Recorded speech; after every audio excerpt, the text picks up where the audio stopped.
Good afternoon all, welcome back to the Celtic Way. I am your host John McGinley. I'm joined by Ryan McGinley this afternoon and we're here to discuss Celtic's match in Portugal, pre-season affair against Estrela da Amadora at the Benfica Training Centre. Unfortunately ended in a 3-2 defeat. Celtic lost out on the day. Ryan, I don't know about you, I've not spoken to you about the match yet, we're coming in pretty cold here, but for me still a productive workout despite the defeat. Yeah, I think that's the main takeaway, or one of the main takeaways to take from the game, is that so many players got that workout, that much needed workout. It was definitely a step up in opposition today when compared to the likes of Cork City and Queen's Park in the very first game. I had to rejog my memory there. But you got a top flight team in Portugal and you could see the levels had changed. So I think it was a very productive workout. A couple of good moments. I don't think too many people, well, I would hope that too many people don't read too much into the end result, but a productive workout. It seems as if they're doing a lot of work over in Portugal as well, and yeah, hopefully that bodes well for the future. Yeah, if you've not even seen the game or you're just catching up to this later and want to know who was playing and how the game evolved, I'll just quickly run through what the starting 11 was, which was Sinisalo, Colby Donovan, Ben McPherson, Austin Trusty, Kieran Tierney as part of that defence, and then Cal McGregor played for an hour. He didn't get substituted at half-time. He played for an hour, starting as captain. Luke McCowan started. Rio Hatate returned from injury to start as well. Marco Telio made an appearance after his return from loan in Australia. Daizen Maeda was there, and Callum Osmond got a run out as well as striker in that first half. Brendan Rodgers made, I think, 10 changes at the interval, so the second half team, I'll just run through that again. Was Ross Doohan in goal, Anthony Ralston came on, Dane Murray played, Liam Scales played in that central defence. Hayato Inamura got another run out as well in the second half. As I said, Callum McGregor continued into the second half but was eventually substituted for Sean McArdle, I think. Benjamin Nygren, first glimpse of him in the second half, we'll get onto that in a minute. Arnie Engels played, James Forrest, Yunjin Yang and Adam Ida as well. Celtic's goals came from Rio Hatate, got the first. He actually opened the scoring for Celtic within 7 minutes. It was Marco Tilio who had the attacking move on the right flank, crossed a low ball into the box which seemed to evade everyone. It fell to Rio Hatate and he swept it home pretty neatly. Australia, I thought Celtic were actually the better team in that first half, but Australia came into the game, got ahead going into half-time. They scored from a penalty. Young Colby got Donovan. He was actually played as a central defender today. He's primarily a right-back, but he was played in central defence today. He kind of got caught under the ball and handballed it. It was a clear penalty, and that was stuck away for them to equalise, and then they scored a powerful header from a set-piece. Celtic a little bit lax there for me. Set pieces are an issue. We'll come back to some of the defensive problems later in the show as well. And then in the second half, Celtic got back on equal terms. And as I say, we'll talk a bit about Benjamin Nygren in a moment. But he made a nice burst into the box, squared the ball for Adam Ida to score from close range. And then, unfortunately, the Portuguese side got themselves ahead again, 3-2. An incisive breakaway, destructive counter-attack that caught Celtic unawares again. Echoes of defensive issues of the past there. Ultimately ends 3-2. As we say, a pretty productive workout. Ryan, I think we'll come on to Benjamin Nygren first of all before we get into some other talking points. Our first opportunity to see Nygren today. We know that he primarily played as a right winger for Nordsjælland and arrived with that reputation, but we know that he was also earmarked as someone who could play effectively in a more central role. He did play as part of Celtic's central three midfielders today, albeit in an advanced position. What did you make of his contribution in the second half of today? Early signs look promising. Clearly a player with a lot of pedigree, and everybody's been talking about that since he's joined, or even before he joined when Celtic were linked. You could see a couple of tweets here and there of people talking about how good a player he was in the Danish Superliga last season, had that real breakout season in terms of goal contributions, and he started in the correct way. He's already got a goal contribution. I know it's a friendly, but it's a good habit to get into. Good assist for Adam Ida's goal, good finish from Adam Ida as well, in the right place at the right time. That's where you want him to be as well. So as much as it's good play from Nygren, I think that having your striker in the box waiting for that chance is good. But yeah, a couple of really nice touches as well. A good run. I believe it was Forrest that was involved in that goal as well. Really good run from Nygren and a great pass to Adam Ida. So yeah, first impressions are pretty good. Hopefully more to come from the Swede. Seems as described, that kind of connecting force in that midfield slot, similar to Matt O'Reilly. Now, I'm not suggesting he's as good quality as Matt O'Reilly, just before anyone shouts at me. But clearly, I think perhaps deployed to play a similar role. We know O'Reilly liked that kind of central to right, channel in the attacking half, and it looks like that's where Nygren will fit in. Technically sound, there's some nice combinations. And again, I just thought it was a good sign to see him burst into the box immediately and lay that off for Ida. We need those midfield players to make those bursting runs into the box beyond the lines, because it really does bamboozle defensive lines when they don't know whether the midfield player is going to come short or make the extra run.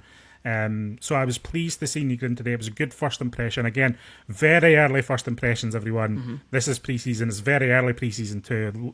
First game for many of these players that we saw today. But it can go wrong. These initial appearances can go wrong, and it went smoothly for him, and he managed to impress with that little bit of inspiration. So yeah, I'm quite happy with the Nygren thing, Ryan. Yeah, as much as it's just a first impression, it's a good one, and I think it's important to be positive about players when you see them for the first time. If they do go and do things well, he's just learning all about his teammates. He's only been in training a week, 2 weeks. He came in, was signed. He came in. He's been at Lennox Town for about a week or so, and now he's out in Portugal. So he'll have to learn about his teammates. But the fact that he's already linking up with his players, the likes of James Forrest, the likes of Adam Ida, it bodes well for sure. And hopefully there's plenty more to come. Hopefully the first goal contribution of many in a Celtic top for Nygren. Overall today, I thought the first half performance was clearly more effective than the second half performance, albeit drew the second half 1-1 effectively, but I just and lost the first half. But I felt Celtic were better in that first half. I felt it became a little bit ragged in the second half. I know we were pushing for an equaliser, but it just there was no real control in the game, and I felt Celtic had decent control in that first half, albeit, as he said, Australia definitely a ramp up in opponent from Cork City and Queen's Park. That was very apparent. But yeah, I thought Rio Tati was pretty good in that first half, Ryan. It was good to see him look so sharp. Obviously, he had that injury at in the latter half of last season, nasty leg injury, and he's clearly worked hard, I think, over the break. We saw photos and little snippets of him training in Japan on his holiday break, and I thought you could immediately say that. I thought you looked pretty fit and sharp and ready to go this summer, so that was a positive sign for me as well. For me, in the first half, he was the player that immediately stood out. And obviously it helps that he scored the goal as well. It was a well-taken side-footed finish just inside the box from Hatate. But he always seems to, when he plays well, of course, he always passes the eye test, everything that he's doing. He's actually playing quite further forward than... I know that he sometimes is deployed as that more attacking midfielder in the free, but sometimes he was higher up the pitch than even Callum Osmond, so it showed that he was willing to attack and willing to get people involved in the game. But yeah, the early signs for Hatate this season, obviously there's still a lot of the summer to go. There'll be a lot of interest in a player like Hatate as the summer goes on, especially midfielders, a dynamic midfielder that he is. But for his first appearance, and I believe that's his first appearance in pre-season. Am I right in saying that? I thought he passed the eye test with flying colours. I thought he was one of the standouts in the first half for sure. Kieran Tierney, obviously, as I mentioned, getting a strong run. Just from a fitness and preparation perspective, good to see him get 45 minutes under his belt. I think everyone knows this, but he's not going to be that inverted fullback for Celtic. Brendan Rodgers wants to play to his strengths. He was very much pitched out on that left flank, combining quite directly with Daizen Maeda at points. Hopefully we see that combination flourish as the summer progresses, and obviously when we get into competitive matches. I have to say though, Ryan, again, I kind of mentioned it there, but in the second half, or even in the first half at times, there were echoes of defensive issues that Celtic have had over the last season or two. It's for me, it's just a reminder. I'm not reading too much into today because, as I say, it's a meaningless game. It's all about fitness, but it will serve as a reminder to plenty of supporters that Rodgers needs to address some of the defensive issues in the team, and I think we do need reinforcements in that central area. I think with Carter Vickers, who continues to be out and wasn't available today, it shows up a real lack of depth in that position for me. The central defence is a little bit of a worry for me going into the new season, not just because of today, but just in general. And I just thought that was highlighted by the way events played out in Portugal. Yeah, I would completely agree with everything that you've said there, and I echo your concerns about the centre back position. For me, it's Cameron Carter-Vickers when he's fit, and somebody else. Now, is that player still to come through the door this summer in the transfer window?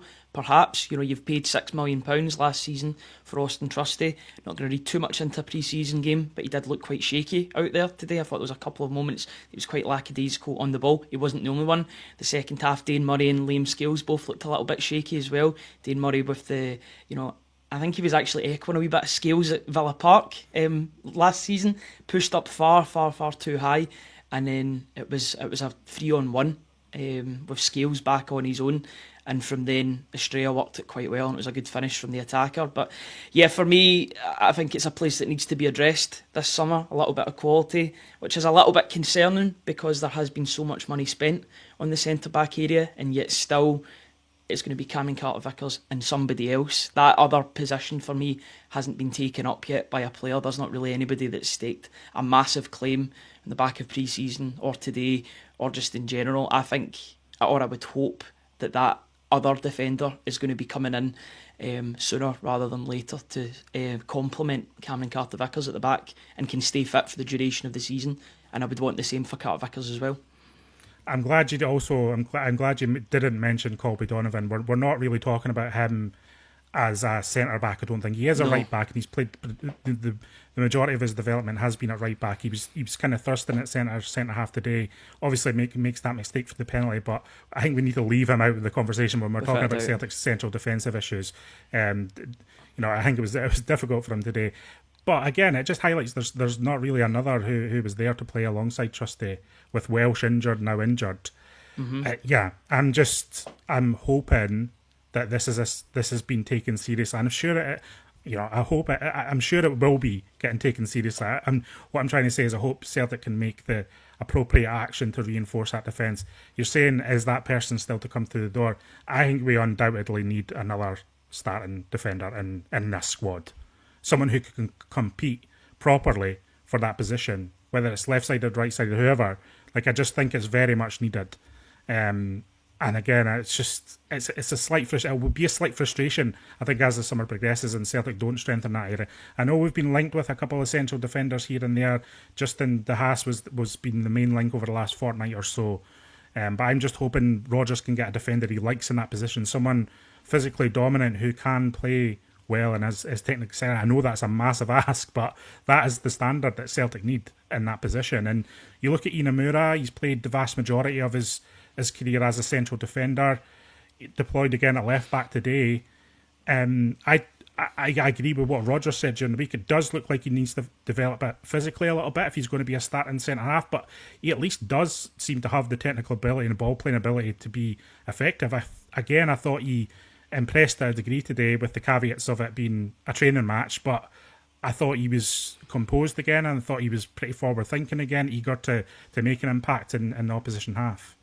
Yeah, that was the first glimpse I've managed to get of Inamura in pre-season. Obviously didn't play in the first game. He wasn't at the club as of yet, or he'd just been announced a couple of minutes before the team news came out. Didn't get to watch the Cork City game. So Inamura, this was the first time I got to catch a glimpse of him, and I was reasonably impressed with him. I think the thing that impressed me most was the fact that he's quite positive on the ball as well. Not many sideways passes. Everything's tending to go forward for him. Maybe a bit of a different position for him. He's used to playing as a centre-back back in Japan, but I think from the way that the teams were picked out today and the fact that he played that whole second half as a left-back, perhaps Rodgers sees him in that area, at least for now, until he gets his physicality up. I think what's important for him is that he gets game time regardless of where he is, whether he's at Celtic or elsewhere.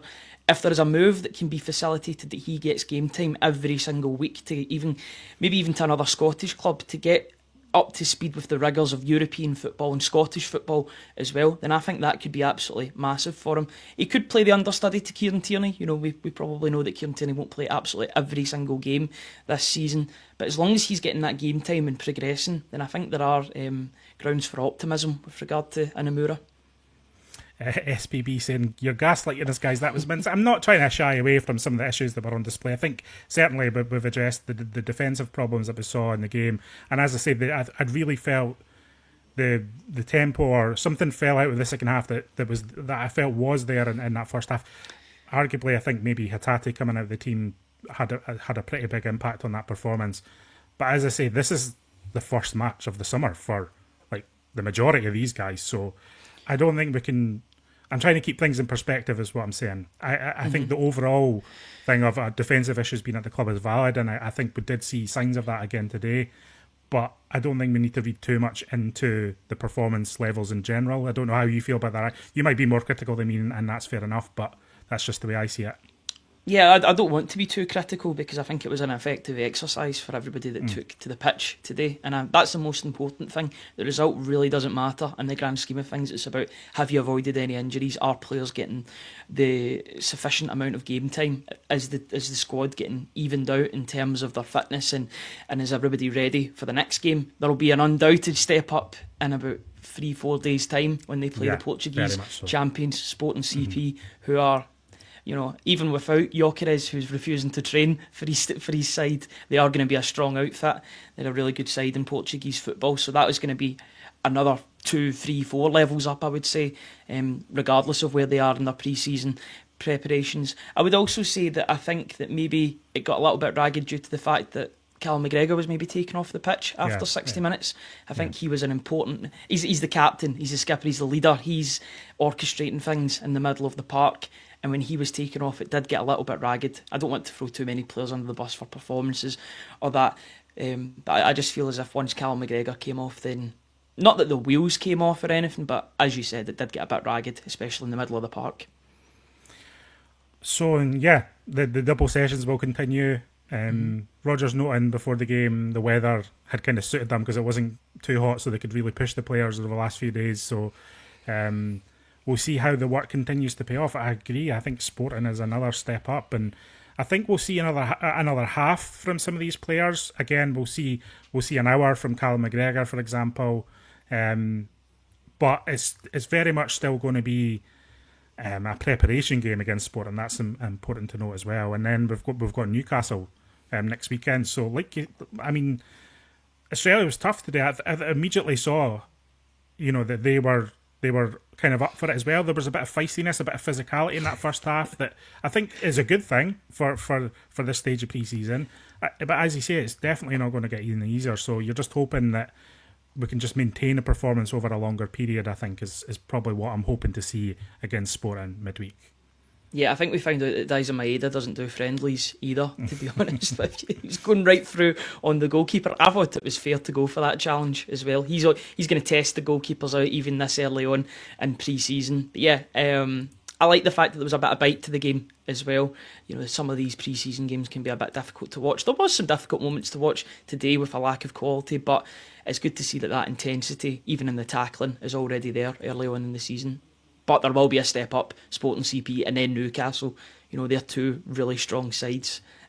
So you're hoping that Celtic can up their game as they play against higher quality teams. Listen, not a barnstormer of a day, not a barnstormer of a watch by any means. We'll see how things go. In that sense, I don't think we'll continue too much talking about the match. Anything else kind of happening at Celtic or anything else that caught your eye?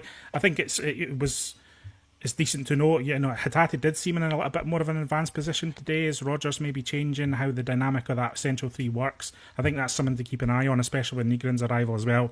And again, Nygren not playing on the right flank as a right winger, I think is notable about how he will fit into the team moving forward. Yeah, it's good to have that variety of positions and versatility that he can play on the right. But I think with him already playing there early on in the attacking midfield position, it kind of shows you where he is likely to play for Celtic in the coming season in that attacking midfield. And I think with the goals and assists that he's definitely got for Nordsjælland last season, and obviously the assist that he got today, it shows that he can play in that position. Baby steps, of course. He's still getting used to his new teammates, but bodes well for the future. Delighted to see Kieran Tierney back. Seeing those bombing runs down the wing, linking up with Daizen Maeda already. First game playing and they're already linking up. A couple of nice cutting passes respectively. It's good to see. So yeah, there were positives. The end result wasn't great, but a lot of players have got good game time today, and yeah, we move on to Sporting CP on Wednesday night. Yep, it's Sporting Club de Portugal on Wednesday night, 7:30 kick-off, that one. We'll have a live show after that one as well. And of course, we'll be back on Monday for the briefing with all the latest Celtic news and opinion with different Celtic voices on the channel. Thanks for joining us for this kind of impromptu Saturday show. We've not been on a Saturday for a while, so we're pleased to see the numbers strong and everyone in the live chat. All the usual faces. I've been reading your comments. So yeah, well, leave your comments below if you fancy giving your opinion on the match.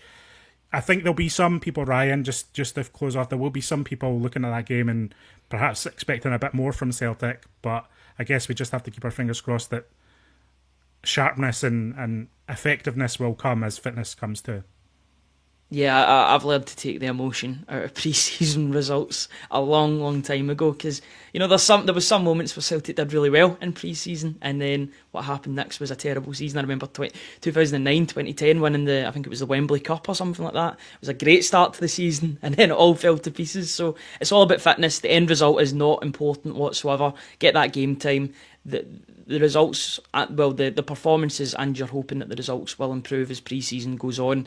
But they get 2 wins last week, or 1 last week and the start of this week. Step up in opposition, and hopefully they can improve against Sporting CP, because you just know that they're going to be a step up in opposition. And get that bank balance used on a defence. That's what I'm saying. That's how I'm closing off today, Ryan. Fair enough. Again, thanks for joining us, everyone. We'll be back on Monday morning with lots more Celtic chat. Thanks for joining us. We'll see you again next time. Thanks, guys.